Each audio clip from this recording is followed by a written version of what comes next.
ribbon was back then. Very, very popular. So, and that's what they were all made for. So, there's nothing more complicated than the ankle loom on this loom, even though it looks more complicated. It's all the same. This is the front beam. This is the back beam. Here's the harness. Makes a shed. Now this one has something called a shuttle thrower on it, and it throws the weft thread back and forth on the shuttle thrower. And when it throws, if it misses, if something goes wrong and you break a string, something goes wrong and the shuttle goes flying, imagine if that flying shuttle hit you. So this is called the Widowmaker. Oh no.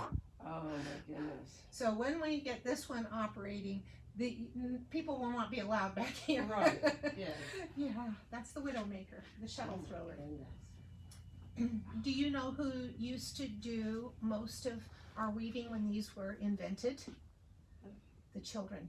Mm. Oh, the children. The children would climb up underneath. That's how it is in the books that I've always read. Right, These children. the children. And so they were the slave labor. That It was had a lung very poor problems time in our history. And, you know, it's so wonderful that we have come to the place that we are not doing those sorts of things, isn't it? Mm. It's so wonderful. Plus breathing all those fibers for children's lungs, that had to. At that time, yes. Yeah. At that time. Things are different now. Yeah. Things are very different now. I've been to one in China where they were making fabrics, and it was very similar, but the machinery and whatnot just much more high tech, of course. But Right. Amazing. We think that that could be our only hope, to find someone who's actually operated one of these, would be to go to India, China, Eurasia, to find someone like that. And now, post-COVID with Zoom, you know, it's a possibility they wouldn't even have to come here if we could figure out, you know, who could help us with that next step. Our next step is warping. We just divide it into steps. And you see what I mean? When the Lord gave us that truckload of looms and he said, start small and go big. Like, he wasn't kidding, go big. This is not the equipment I was praying for, Lord.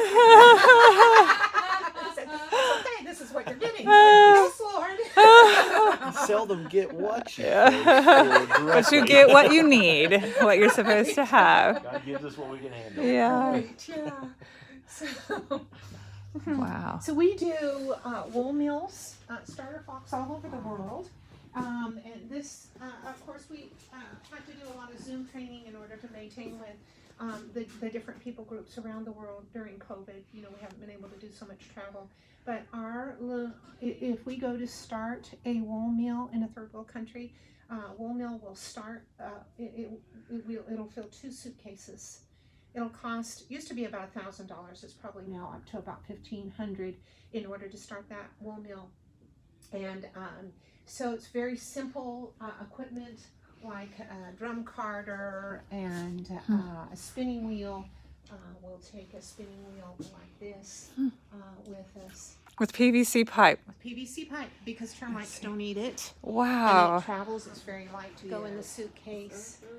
And carders. So you're going to Sierra Leone this year to do this? So actually, we'll be working with Threefold Widow Ministry in Kenya. Oh, wow. This is a group of about 30 widows, and this will help them to feed themselves. Wow. Because they will be able to, you know, it's a marketplace ministry. Do they already have flocks of sheep there? And There are flocks of sheep. Yes, everywhere we go, we work with people groups that have sheep or they have access to the fiber. These particular women don't want to work with the sheep; they just want to work with the fiber. Right. Gotcha. Wow. So here are 3 items that came from the orphanage in Russia.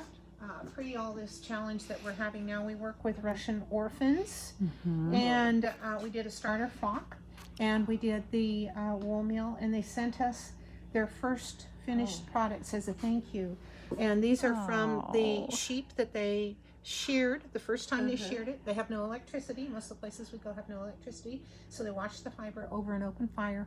They dyed it, and then they knit, they crocheted, and they felted their finished products.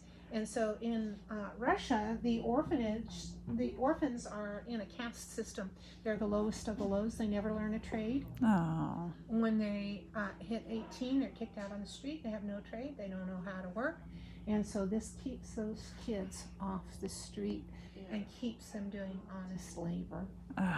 Wow. Yeah. Well, I hope you can continue there. Thank you. Well, now those kids are the ones that are being conscripted to the army against their will. They just come and get them, throw them in jail, and say, "Well, your penance is you have to serve in the army." Well, it's horror for the Ukraine, and it's horror behind the scenes in Russia as well. Oh my goodness. Isn't that something? Oh. We're so blessed to be a free nation.